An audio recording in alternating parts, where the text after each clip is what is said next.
Beralih ke sorotan lainnya, Saudara, untuk meningkatkan kesadaran tertib berlalu lintas serta menekan angka fatalitas kecelakaan, Polda Aceh kembali menggelar Operasi Zebra Rencong 2019 di seluruh wilayah Aceh selama 14 hari. Dalam operasi tersebut, polisi akan menindak tegas setiap pelanggar lalu lintas. Operasi Zebra Rencong 2019 akan menyasar pengendara yang tidak disiplin berlalu lintas.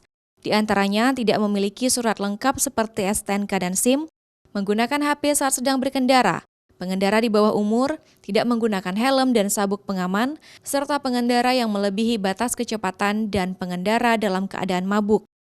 Dalam data analisa dan evaluasi, jumlah kecelakaan lalu lintas pada pelaksanaan operasi Zebra Rencong selama 2 tahun terakhir, yaitu 2017 dan 2018, terdapat 37 kali terjadi kecelakaan dengan korban meninggal dunia di tahun 2017 sebanyak 24 orang dan 2018 sebanyak 15 orang.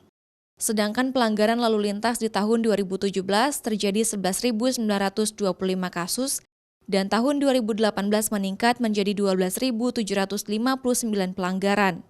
Berkaitan dengan operasi tersebut, Ditlantas Polda Aceh menghimbau masyarakat untuk menyiapkan administrasi kendaraan dan perorangan. Mematuhi daripada peraturan dan juga tata tertib di jalan.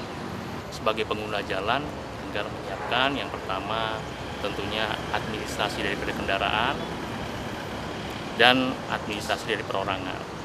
Sementara itu, untuk memastikan kesiapan personil dan peralatan yang akan digunakan pada operasi yang berlangsung dari tanggal 23 Oktober hingga 5 November 2019 tersebut, Polda Aceh menggelar apel gelar pasukan yang berlangsung di halaman Mapolda Aceh Rabu 23 Oktober 2019.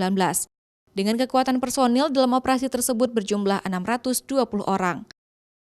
Mustajab, Kompas TV, Banda Aceh.